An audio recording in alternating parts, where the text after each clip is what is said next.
Olá, bora falar de uma transformação, uma que está acontecendo agora, meio que em silêncio, mas que é super poderosa nos ambientes de trabalho. A gente vai acompanhar essa jornada, essa mudança de mentalidade do eu para uma cultura do nós. E quem está puxando isso? O tal do Citizen Developer estratégico.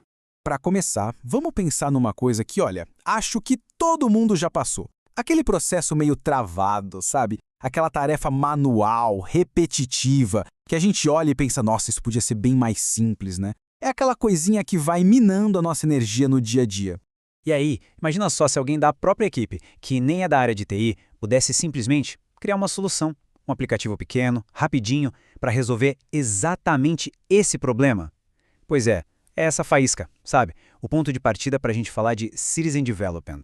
Pois é, e essas pessoas que tomam a iniciativa, elas têm um nome. É aqui que a gente entra na nossa primeira parte para entender quem são, afinal, esses solucionadores de problemas acidentais. São os famosos Citizen Developers. Olha, a definição é até que bem simples. Pensa assim, é um funcionário que usa plataformas de baixo ou nenhum código, as famosas low-code e no-code, para criar aplicações. E na maioria das vezes, a motivação começa bem pessoal, sabe? É para otimizar o próprio trabalho, se livrar daquelas tarefas chatas e repetitivas e, claro, ser mais eficiente. A iniciativa é toda da pessoa. Só que é aqui que a coisa começa a ficar interessante. É o ponto central da nossa discussão. Porque essa abordagem super focada no eu, por mais que a intenção seja ótima, tem lá seus problemas. Uma solução rápida, feita na hora, nem sempre é a melhor solução, pensando no futuro. Pensa comigo. Por um lado, a solução individual funciona, e funciona bem. A eficiência daquela pessoa vai lá para cima. Incrível, né?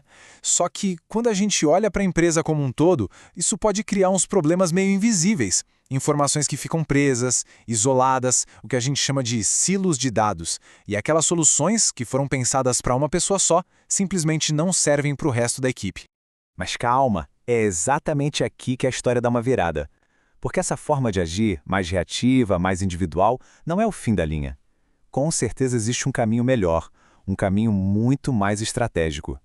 E esse caminho nos leva para a terceira parte, que é, de verdade, o coração de tudo que a gente está falando hoje. É a virada de chave, sair da mentalidade do eu e ir para a do nós. É sobre pegar uma ferramenta que era pessoal e transformar num recurso valioso para a equipe inteira e para a empresa. Olha só essa frase, que vem do material que a gente está analisando. Ela resume tudo de um jeito perfeito. O ponto-chave é exatamente esse: ajudar o Citizen Developer a fazer essa transição.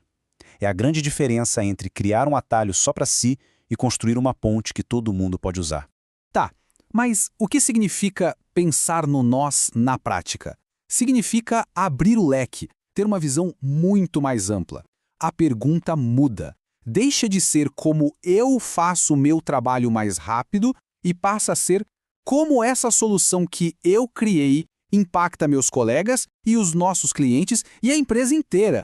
Beleza, mas como é que se faz essa mudança acontecer de verdade? É isso que a gente vai ver agora na quarta parte. A resposta está em seguir um mapa, um roteiro. É alinhar cada pequeno projeto com um propósito muito maior, a estratégia da empresa. E é aí, gente, que a mágica acontece de verdade. A palavra estratégia às vezes soa meio complicada, né? Mas a ideia por trás é bem simples na verdade. Pensa nela como um mapa mesmo, um guia, um roteiro de decisões que mostra para onde a empresa quer ir. É a nossa bússola, o nosso norte.